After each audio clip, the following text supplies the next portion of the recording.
Bienvenue dans Sans filtre. Ici, pas de langue de bois, pas de détour. Les faits, les idées, les contradictions. Face à face, sans détour. Amis téléspectateurs de Mak TV, bonjour. Tey jii ñuy am mbégte jàkkaarloog yéen ci seen lancement première émission bu Mak TV émission bi nga xam ne dafay dellu ci wàllu lépp luy social politique économique ci mim réew ñuy am honneur ci Mak TV di dalal ki nga xam ne mooy Ibrahima Hamidou Dème ñu gën koo xam ci juge Dème ñu ci bëri di xam jaar-jaaram ci wàllu magistrature juge Ibrahima Hamidou Dème moom nekkoon na procureur foofee ca diwaanu nag Thiès ci jaar-jaaram la bokk moom avocat la magistrat la ba mu fa jógee itam tàbbi na ci kuréel gu mag boobu ñuy wax conseil supérieur de la magistrature foofee sax la daal di def ab jéego bu nit di tàmmul di gis te mooy benn démission boo xam ne def na ko à l'époque bu ñu juumul vers les années 2018 muy mbir moo nga xamante ne marqué woon na lool Sénégal tey jii juge Ibrahima Hamidou Dème ba mu fa jógee am courage yu daal di samp li ñuy wax parti politique bi nga xam ne tey jii éthique lay wuyoo éthique nag buñ koy xool mooy ensemble pour le travail waaye itam intégrité ak citoyenneté kooku la ñuy dalal tey ñu jox ko kàddu gi juge Ibrahima Hamidou Dème Mak TV mu ngi lay nuyu. Adama Ndione maa ngi lay nuyu di la remercier ci sa invitation di nuyu ñëpp ñuy seetaan émission bi nga tuddee Sans filtre. te ñun tamit c'est un plaisir de répondre à votre invitation. Sans filtre ni mu ko waxee mooy turu émission bi numéro 1 bi l'honneur le juge Ibrahima Hamidou Dème tey jii actualité bi ñu gis ne marqué wu na ci gouvernement bu bees bi nga xam ne président Bassirou Diomaye Faye teg na ko mu jaare ko ci premier ministre am bu bees mu ñuy wax Ahmadou Aminou Lo fanweeri nit ñoo daal di composé bile gouvernement tey jii ban jàngat ngay def ci choix bi ñuy def ci benn premier ministre bi fi nekkoon njiital wala banquier nekk jiite woon fi BCEAO. Adama Ndione appréciation bi ñuy mën a def ci gouvernement bi ñu teg depuis 3 jours fii ci Sénégal damay naan c'est mitigé mooy daal suñ ko doon mën a wax ci wolof mooy gis nañ ci lu baax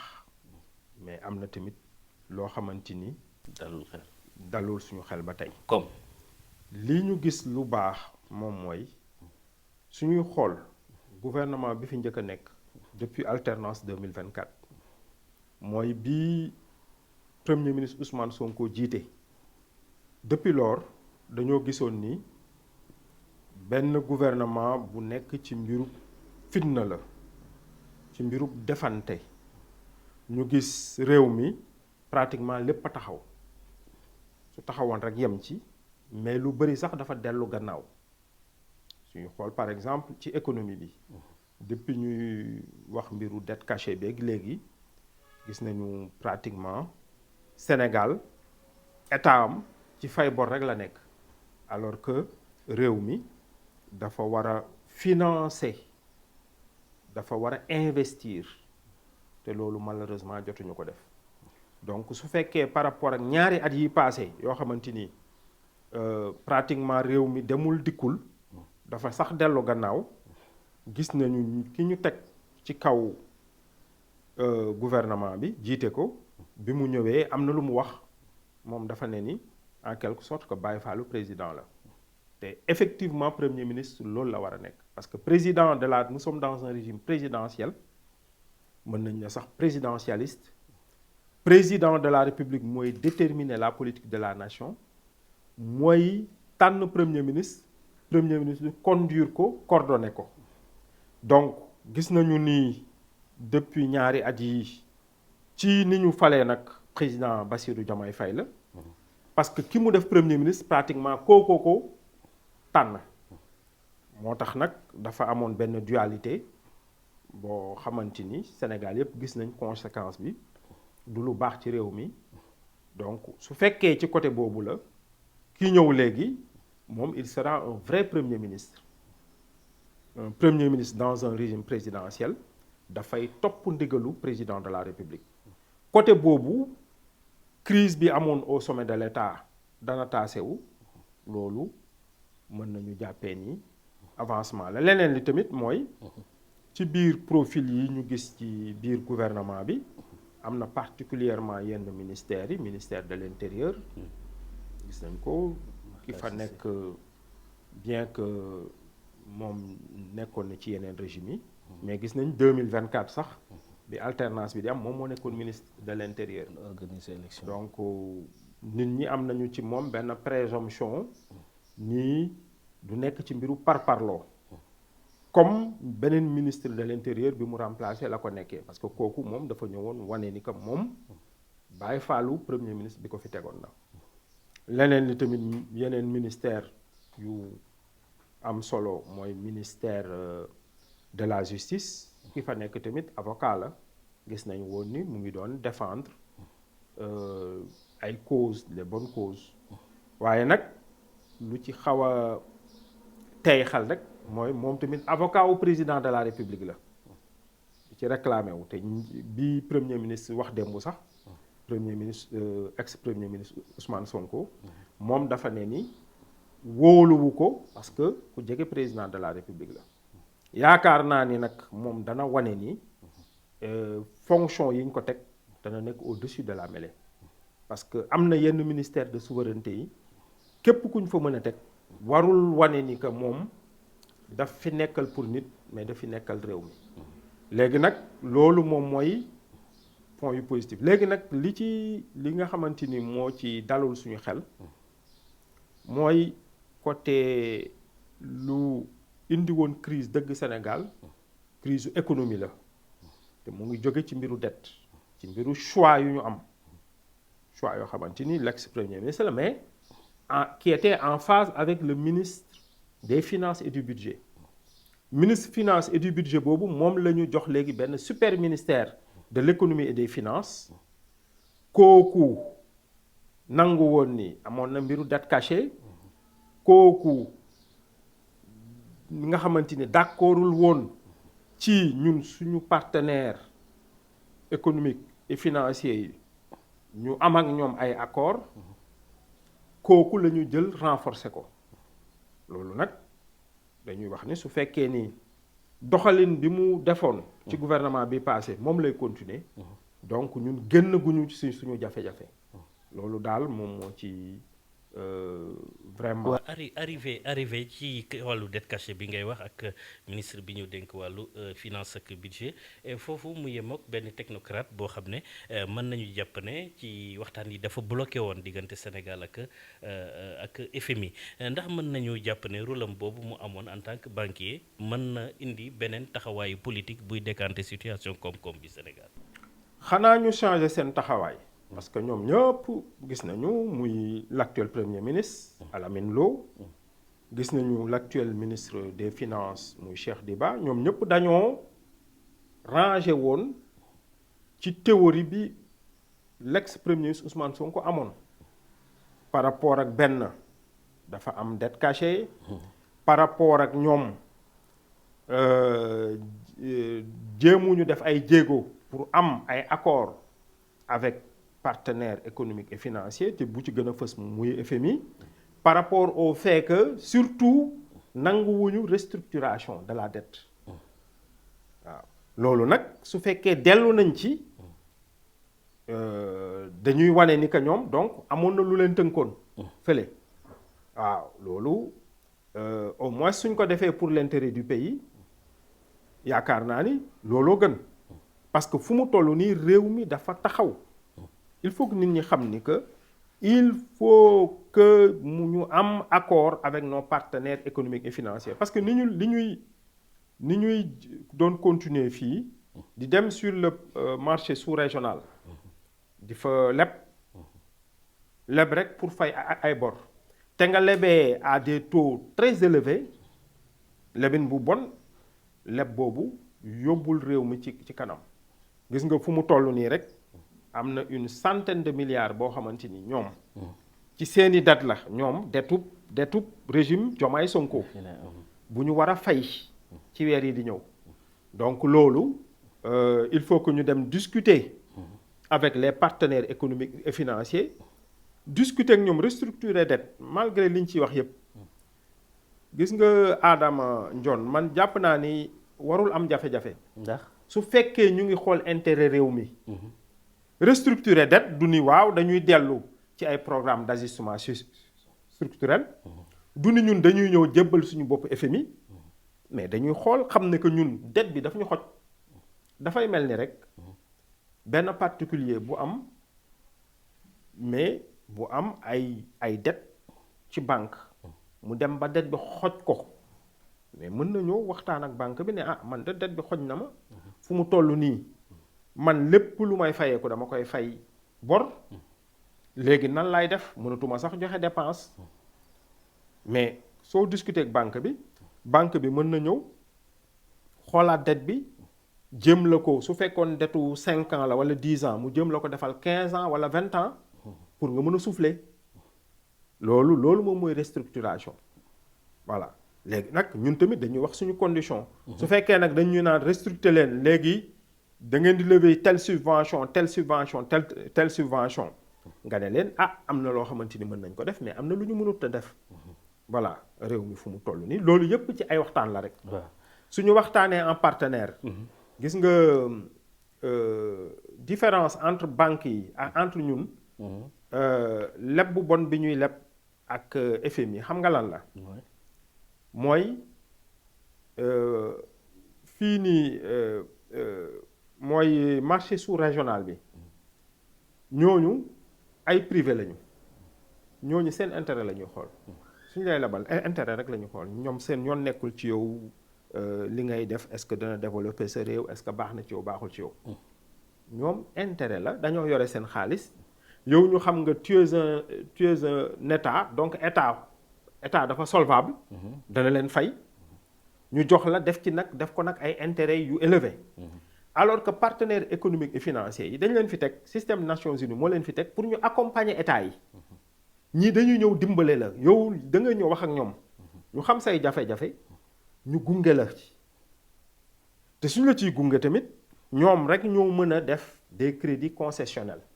crédit concessionnel moom mooy crédit boo xamante ni taux bi dafay baax dafay pratiquement taux d'intérêt bi dafay jege sax 0 leneen li moom mooy durée de remboursement bi mën na gudd gis nga yiñ fiy jël emprunt obligataire yiñ fiy jël yëpp ay délai 2 ans 3 ans la xam nga dafay jege te intérêt yi dafay élevé mais ñee mën nañ dem sax bàyyi 20 ans 30 ans leneen li moom mooy ñoom mën nañ la jox sax ay délai de grâce moom mooy yaa ngi defar benn projet bi de war na am lu mu mën a jur mën nañ la sax xaar mën nañ la may sax nga souffler ñu may la 1 an may nañ Sénégal 1 an léegi doo rembourser 1 an yi nga souffler nga mën a am yenn yoo financé nga mën a investir tuuti après nag nga commencé fay mbir yi loolu la loo gis rek ci waxtaan la l'essentiel naa ko répété mooy nañu xool intérêt réew mi. foofu ci intérêt réew mi ngay insister ci la ñu bëggoon sax laaj ndax gis nañu ne li ngeen développé mën na nekk benn issue pour koomu Sénégal mais bu ñu gisee ne parti Pastef mi nga xam ne boycotté na gouvernement bi fi nekk ñu jël ancien premier ministre ñu yóbbu ko président assemblée nationale naka nga jàngatee configuration bi ñi nga xam ne ñooy majorité assemblée feeñu ñu ci gouvernement bi est-ce que loolu mënul dem itam ba bloqué benn parti ci institution yi. gis nga li may wax intérêt réew mi xam nga Sénégal su ñuy jéem a apprécier yenn situation yi dafa war a am yi ñuy teg suñu kanam. man dafa am ñaari principe yu may teg ci lépp lu may def li ñuy def est-ce que teg nañ ko ci dëgg d'abord ñaareel bu mooy est-ce que teg nañ ko ci intérêt réew mi soo gisee xëccoo yi fi am yépp ci mbiru gouvernement bi ni ñu ko formé ni Pastef bañee parce que am na ay exigences yu mu am nee nañ ñoom ñoom gouvernement bi majorité bi mandat bi seen mandat la. loolu kenn mënu leen ko dénier. man am na loo xamante ni dañ koy reconnaître. ki ñu fi teg Ousmane Sonko. moo ko fi teg. loolu moom nañ ci d'accord d'abord. maintenant nag yow munoo nekk candidat nga am koo xamante ni teg nga ko mais lu ma jàpp mooy da nga koy bàyyi sagom tant que mu ngi topp yéen seeni ligne seeni directive seen projet bi ngeen li ngeen tuddee seen projet yaakaar naa ni loolu moom mooy war a nekk repère bi est-ce que mu ngi ciy tegu wala tegu ci mais malheureusement lu ñu gis ñun c'est une affaire de personne dañoo tëb rek di wax mbiru 2029 te loolu su ma koy wax aussi bien président de la République que l'ex-premier ministre Ousmane Sonko ñoom ñaar ñëpp ñooy tolloo ci loolu dañoo teel a wax mbiru 2029 yéen ñu ngi leen jox réew mi nee ngeen ni da ngeen ko fekk ci ay jafe-jafe ngeen war a toog liggéey réew mi pour relever ko defagu leen ñaari at ngeen commencé xëccoo pour di xool ku ne di xool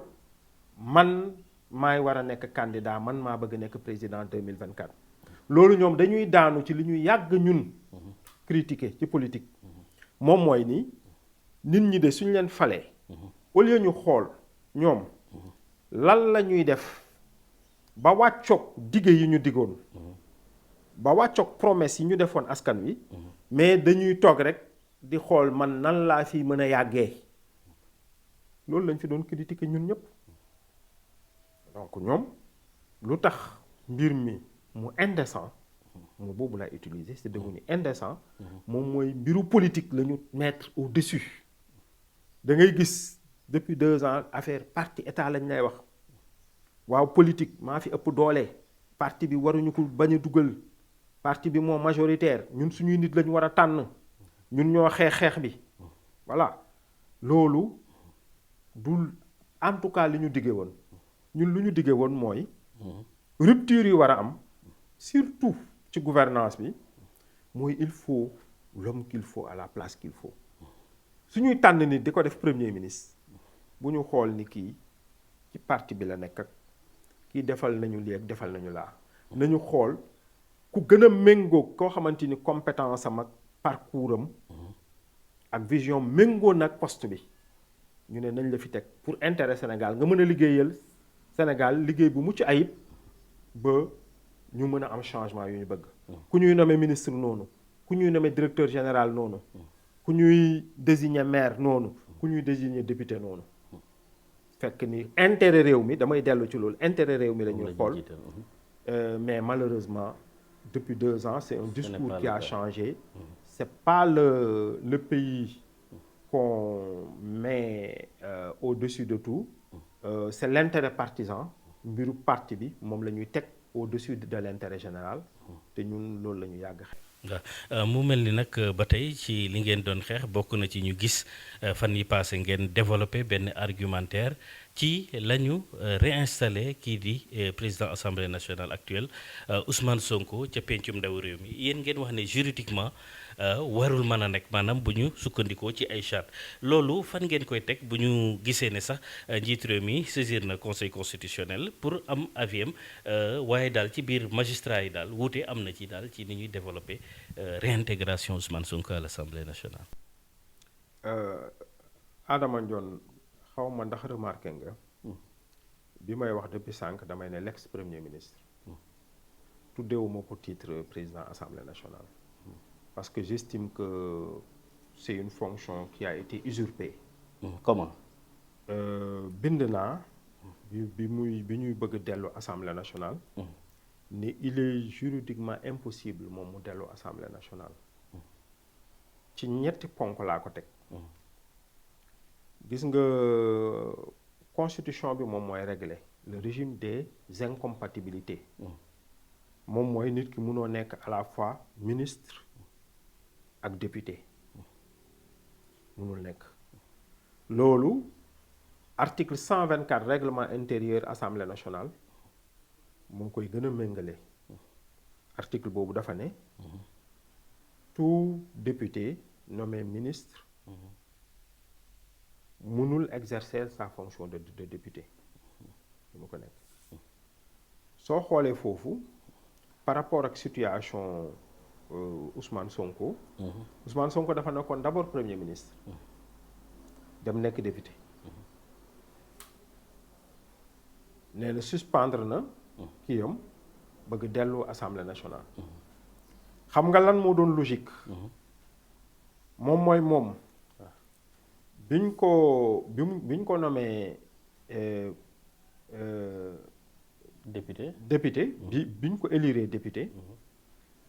moom mu démissionné moom ñu démissionné d'abord parce que noonu sax lañ doon yàgg def très souvent su élection législative amee gouvernement bi dafay démissionné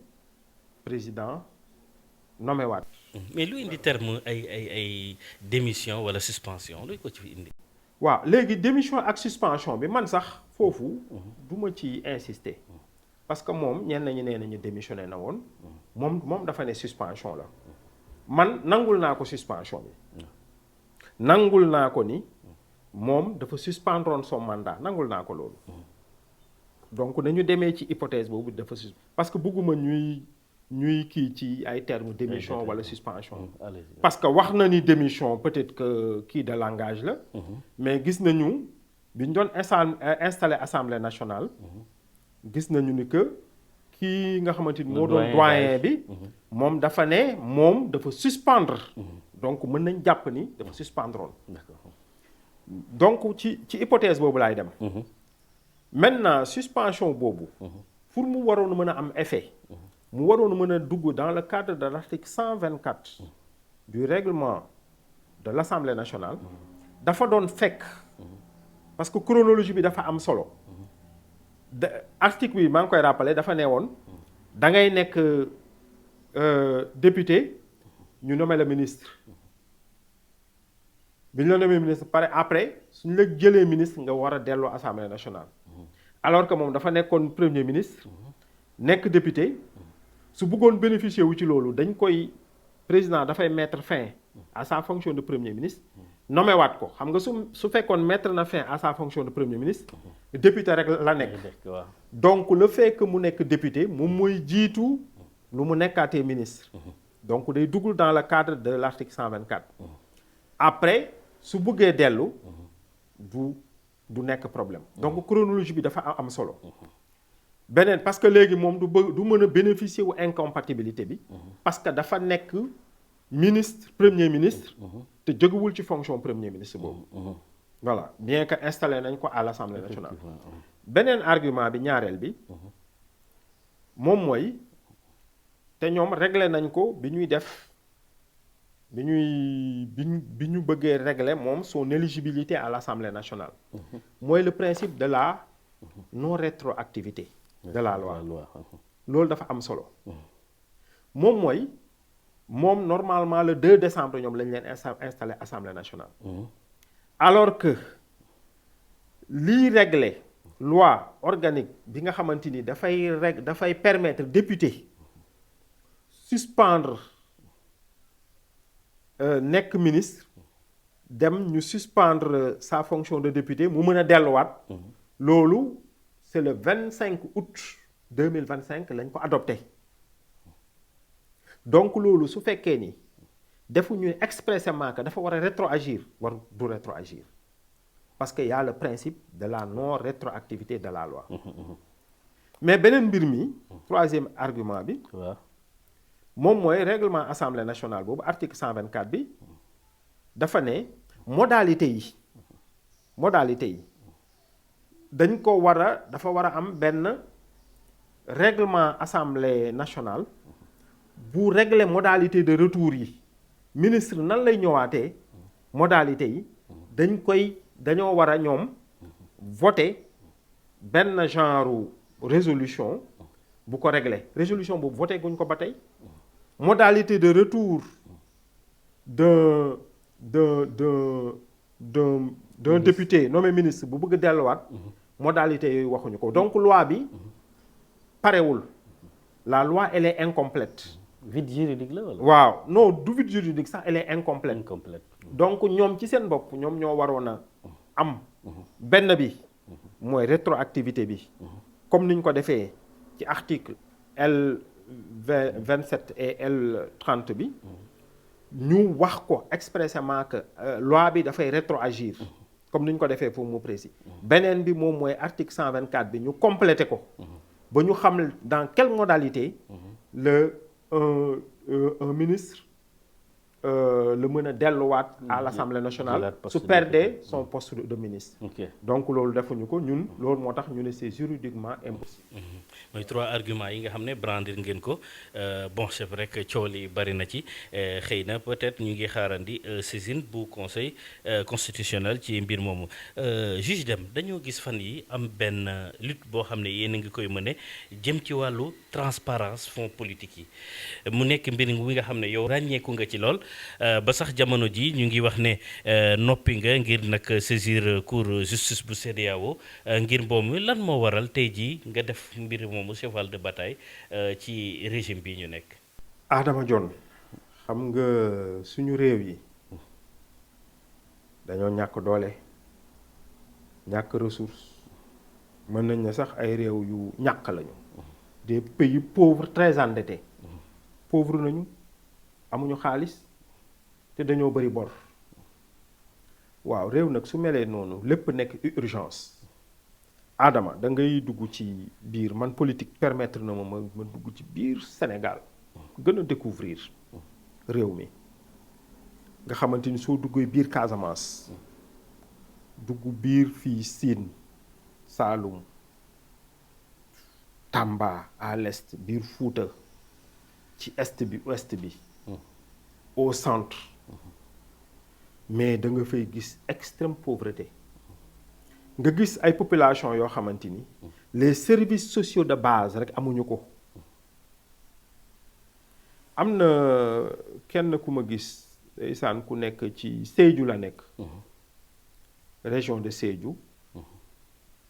muy wax ni ñoom fi ñu nekk dafa seen commune dafa polariser une trentaine de villages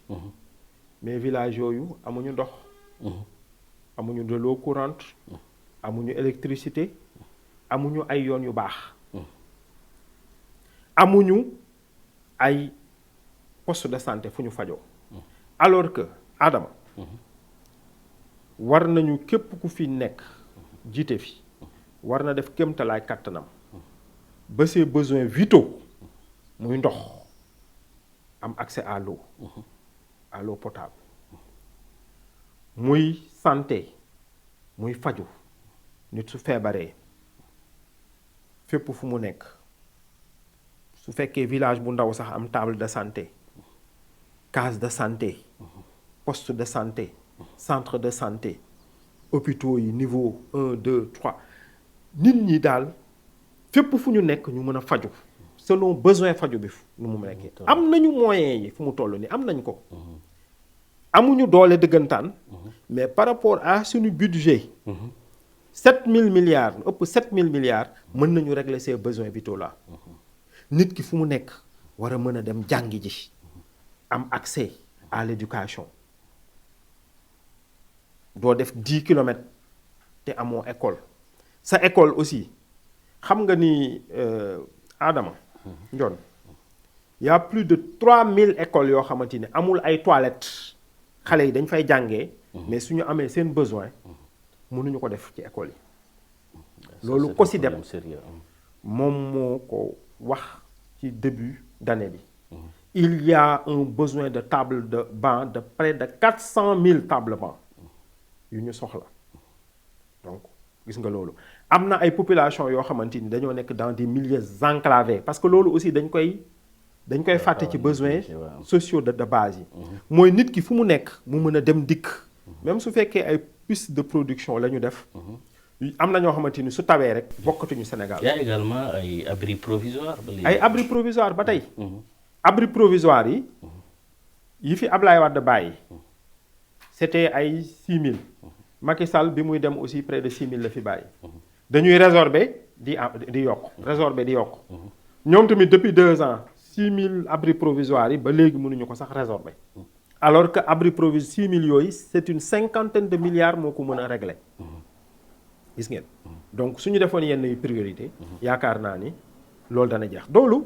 moo tax may ñëw parce que gis nga dërëm bu ne réew soo toogee bëri la woo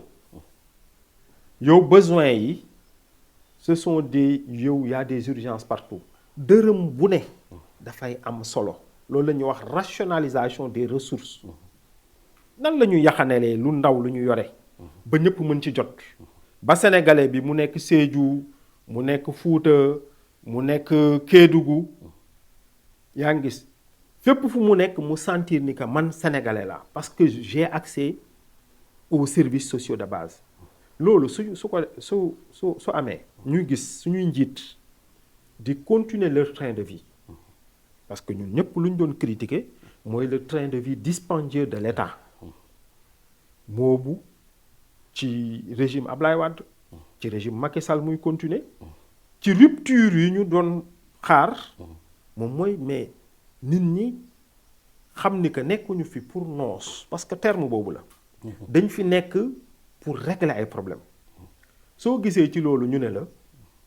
parce que ñun information bi ñu jotoon ñu ne président de la République am na 11 milliards de fonds politiques 900 millions chaque weer dañ koy nattal 900 millions ne ko loo ci def baax na ñu ne woon ni premier ministre am na 9 milliards donc 700 millions weer bu ne ñu jox la 700 millions ñu ne la def ci la neex am na kenn sax ku ne woon ni fonds politique yi soo ko dugaloon ci nekk taal ko dara du la ci topp parce que duñ ko justifier ñun ñu ne loolu ci réew boo xamante ni tout est urgence c'est indécent ñun nag bi ñu bëggee xool vérifier est-ce que 11 milliards ak 9 milliards yooyu da am na wala amul les informations budgétaires n'ont pas été mises à notre disposition ñu gis ni régime bi fi ñëw loolu seen mérite la ñu voté benn loi le 4 septembre 2025 ñu voté une loi sur l'accès à l'information ñu ne sénégalais bu ne am na droit ci information yu administration détenir su laajtee danañ ko jot ci dana ci jot ñu ne waaw loolu ñu bind présidence de la république bind primature bind ministère des finances et du budget kenn tontu wuñu ci ñu saisir cour suprême tamit rejeté suñu recours rejet bi duma ci sori mais rejet bi day wane rek justice deful rôlam parce que loi dafa war a mën a am efficience loi ñu teg ko dafa war a am njëriñ loolu nag juridiction yi ñoom ñoo ko war a assurer l'effectivité des lois loolu cour suprême deful rôlam ñun nag ñu ne ñun su fekkee ni suñu réew nangu luñ ko fi nous sommes aussi dans un espace sous-régional boo xamante ni am na une juridiction mooy cour de justice de la CEDEAO ñun bi ñu cour suprême joxul kii waaw bi mu kiiwul suñu recours nanguwul ñu saisir semaine bii passée cour de justice de la CEDEAO am ngeen ci yaakaar waaw am naa ci yaakaar parce que xam nga lu tax ñun dafa am lu simple affaire bi mbiru gis nga mbiru droit dafa simple te attekat bërëb attekaay yi dañoo am rôle benn bi moom mooy loi d'accès à l'information bi même suñu neewee ni am na yenn yoo xamante ni am na par exemple cour suprême lu mu wax dafa ne am na une commission qui s'appelle CONAI commission nationale sur l'accès à l'information commission boobu mettre guñ ko en place mais juge lu muy xool moom day xeel par rapport à l'intérêt général benn intérêt général bi lan la mais nan la ñu mën a tegee benn loi voté ko ratifié kii ko président kii ko promulgué ko te loi boobu mënul am effectivité mais lu tax mu intéressant ci juridiction internationale yi mooy accès à l'information balaa Sénégal di ko adopté mais dans le cadre sous-régional dans le système des Nations Unies c'était une règle te ñun am na jurisprudence am na ay atte yu ñu atte ci yeneen bërëb attekaay ñoo xamante ni dañ leen bañaloon accès à l'information justice bi ne di citoyen bi moomeelam parce que ñun alal bi ñi jiite réew mi moomuñu ko dañ leen ko dénk moomeelu askan bi la ñun suñu moomeel ñun war nañ ci demander des comptes war nañu demander compte par rapport ak suñu moomeel donc loolu moo waral ñun ñu bind te ñu am ci espoir parce que am na ay jurisprudence mooy ay atte yu ñu fi atte yooyu ay dogal la yuy wane ni que nit ku ne citoyen am nga droit yow information yu la intéressé wala information sur les ressources budgétaires war nga ci mën a accéder. ok ñuy fàttali mbokk yi ñu suivre que yéen a ngi ci seen émission sans filtre émission bu bees bu ci Mak TV ñu ciy dalal tey ji le juge Dème Ibrahima Hamidou Dème pàcc bu mujj bi juge Dème mooy cap sur 2027 ñu ngi jëm ci ay élections locales yi nga xam ne nekkoon na loo xam ne intéressé woon na la li ñu bëgg a laaj ak ñi nga xam ne ñoo bootu ci parti éthique ak opinion publique bi de façon générale bëgg nañu xam ndax Ibrahima Hamidou Dème moom dafay briguer la mairie de Thiès. waaw Adama Ndione laaj nga ma question bu ma neex parce que man dama mës a jàpp ni changement yu ñu bëgg ci réew mi dafa war a commencer sur le plan local. gis nañu nag ça et là dans le pays certaines collectivités territoriales ñu gis ci maires yi di ci am ay liggéey yu ñu ci def ñenn ñi sax gis ci rupture man loolu laa gëm dama gëm ni même su fekkee ci mairie lañ la jox war nga ci mën a def benn liggéey boo xamante ni képp ku ko gis dana xamante ni par rapport ak li fi nekkoon am na changement man de su nekkul woon ni xam naa ni ci sama vision ci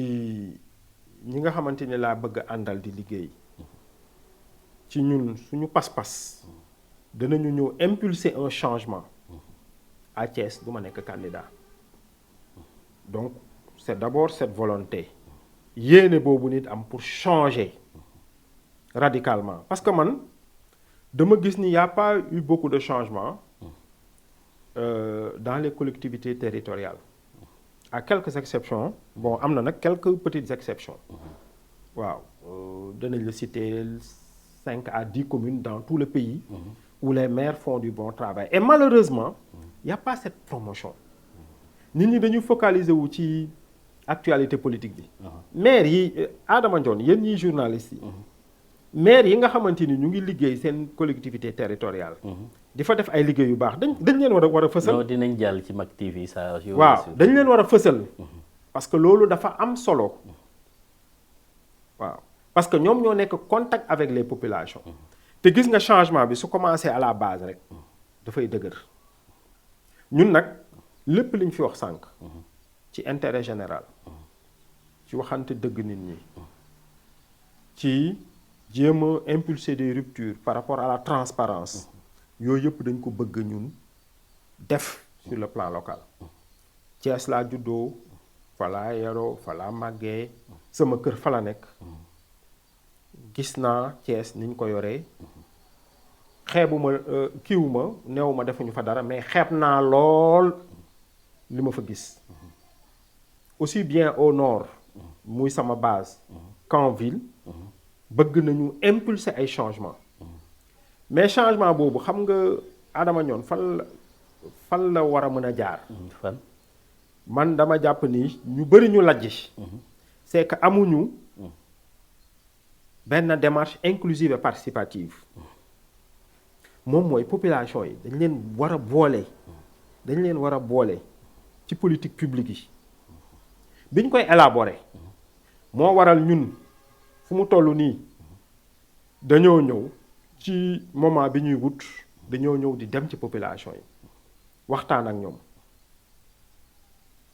gis leen waxtaan ak ñoom parce que man li ma yàgg gëm mooy les hommes politiques n'ont pas le monopole des bonnes idées man waruma ñëw rek ne man Thiès programme bi laa fi def est-ce que Thiès man maa fa ëpp xam-xam est-ce que maa fa gën a rafet xalaat est-ce que maa fa gën a baax vision est-ce que man lu may baax vision amul loo xamante ni su ma demee waxtaan ak nii ni naa ko ci yokk naa ko ci defaraat naa ko rectifier est-ce que su ma waxtaanee ak ay forces vives yi nekk Thiès duñ ma wax loo xamante ni peut-être ay présomption yu ma amoon yoo xam ne mën naa ko defaraat rectifier ko. loolu moo tax ñun ñu def waxtaan boobu gis ak nit ñi wax ak ñoom. suñuy ñëw duñ leen ñëw wax leen ni lii la ñuy def mais dañuy ñëw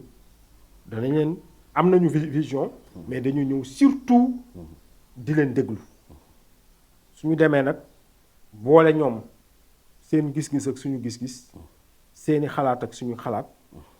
ñu tabax ensemble un projet pour la ville et pour les communes boo xamante ni dañ ko axé sur les priorités te foofu damay dellu ci dëgg. parce que xam nga projet yu bari yi ngay gis yu nit ñi di teg day nekk ay projet yoo xamante ni dafay fasciner nit ñi électeur bi man am na bi ma tàmbalee politique ku ma doon naan il faut faire rêver dama ko ci teg déedéet il faut dire aux populations la vérité wax leen dëgg ñu fekk ci la ci dëgg boobu dama bëgg nag ñu axé ko sur les priorités parce que mënoo def lépp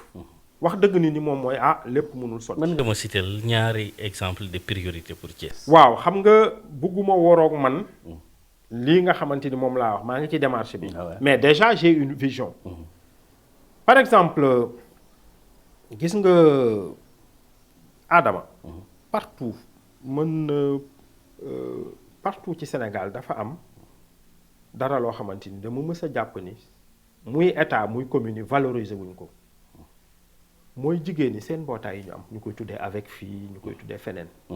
leneen feneen. ay mbootaay. nga ñëw gox. nga gis kër bu ne am ku fa génne ñuy daje par semaine di waxtaan di teg di dugal xaalis di génne loolu mais lu ama solo loo xamante ni dañ ko waroon exploiter ko dëggantaan ba ñooñu nga xamante ni ay jàmbaar lañu jigéen yooyu ñu ñëw def leen ay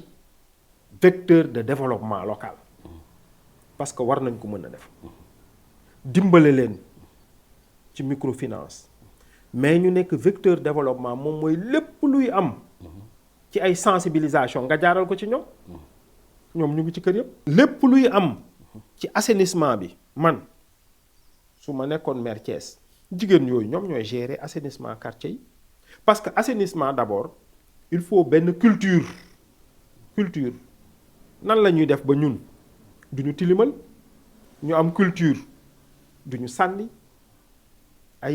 duñu sànni ci mbedd yeneen yi mais loolu culture la loolu femmes yi mën nañu nekk ay relais yar ci seen doom ci loolu te ñoom seen bopp suñu yoree assainissement bi ci koñ bi yaakaar naa ni jàmbaarte bi ñu jàmbaar loolu dana am changement yu bari côté sécurité comment la ñuy def yokk éclairage public bi comment la ñuy def ñi nekk ci quartier bi seen bopp ñoom ñooy gérer seen sécurité faire des brigades prendre des jeunes qui ne travaillent pas ñu jël leen mettre à contribution kër bu ne cotiser 1000 francs mairie ñëw appuyer leen ñu wut seen doom yi mu dellu ci seen doom yi ba pare ñu assurer seen sécurité yooyu ay quelques éléments la ak am na dara nag loo xamante ni loolu moom ñun moom suñu surpriorité la c'est pas un sujet très vendable politiquement mais yéen ñi di journalistes yu mag da ngeen sentir ne chaque année sànq rek maa ngi gis ñuy xawma ban localité la ñuy wax ñu naan xale yi war a def certificat ak BFEM am na ci 5000 yu amul këyit état civil mais nan la ñuy def ba état civil bi ñu généraliser ko parce que gis nga tant que généraliser ko gis nga faux yi ñu ciy wax ak yooyu daf ciy bari ñu defar état civil bi képp ku nekk ci réew mi am kayit. Actuellement ci 19 millions de sénégalais yi plus de 3 millions amuñu kayit est-ce que loolu yoon na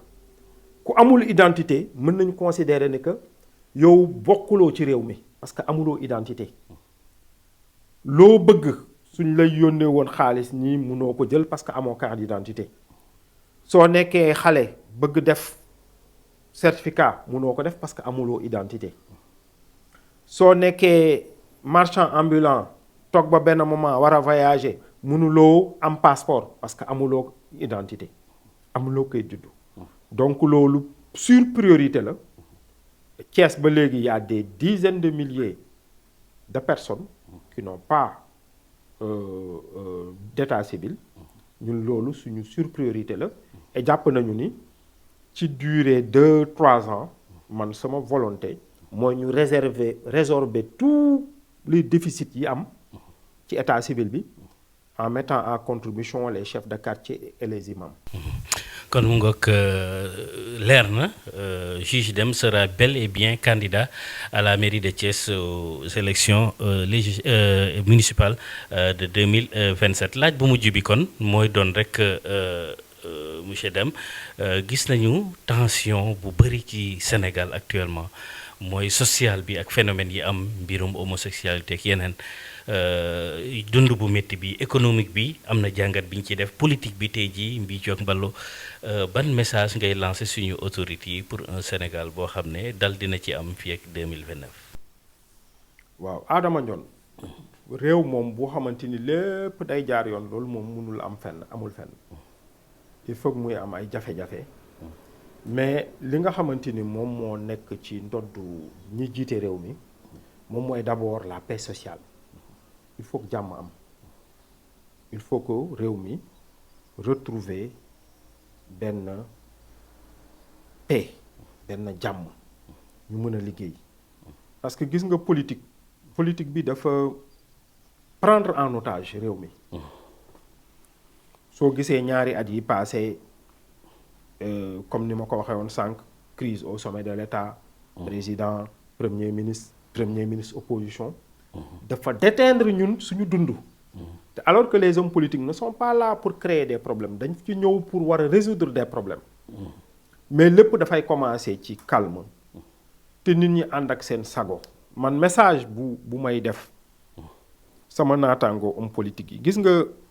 suñu bàyyee xel ci ni président Bassirou Diomaye Faye ñëwee ci bopp réew mi danañ xam ni yàlla moom mooy joxe te yàlla pare na ñun dañuy wax ni ay nitu gëm lañ Sénégal c'est un pays de foi avec des musulmans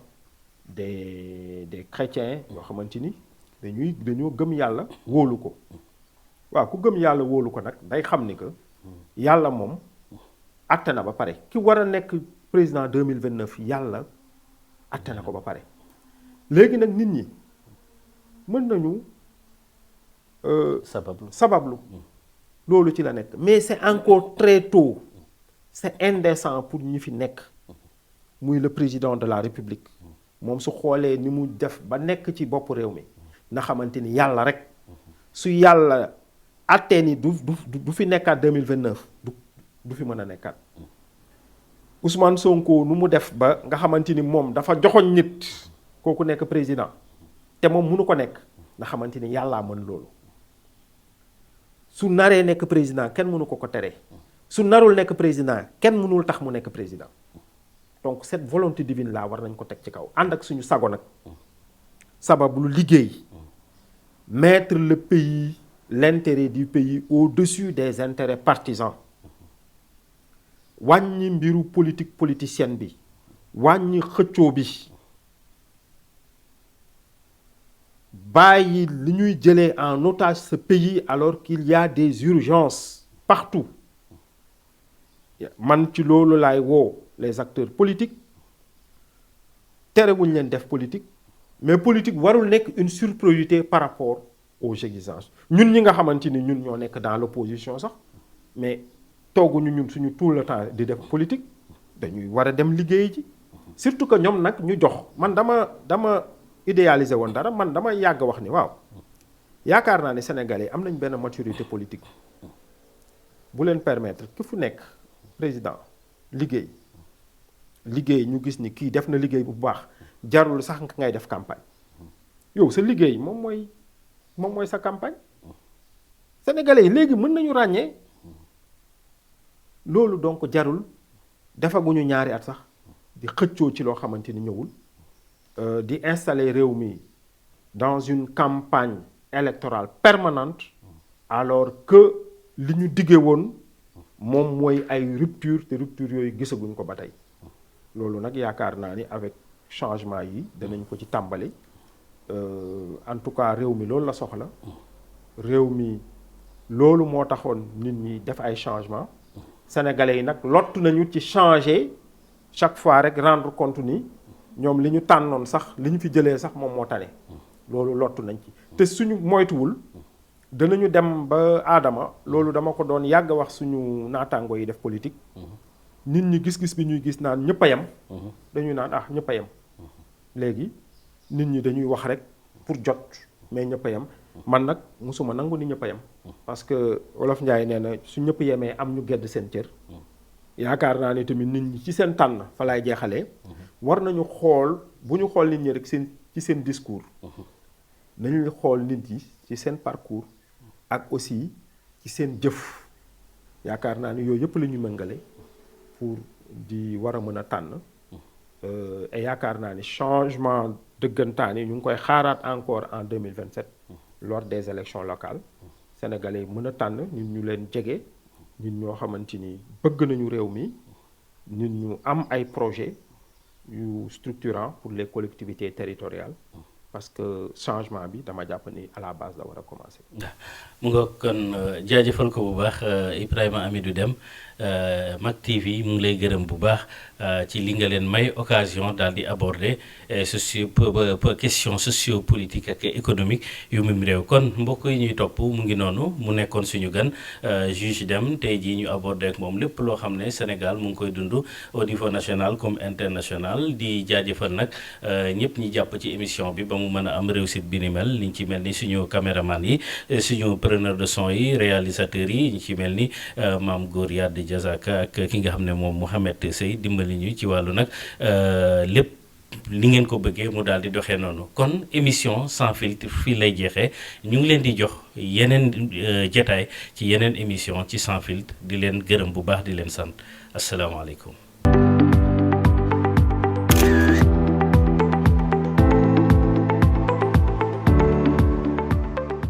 Bienvenue dans Sans filtre. Ici, pas de langue de bois, pas de détour. Les faits, les idées, les contradictions.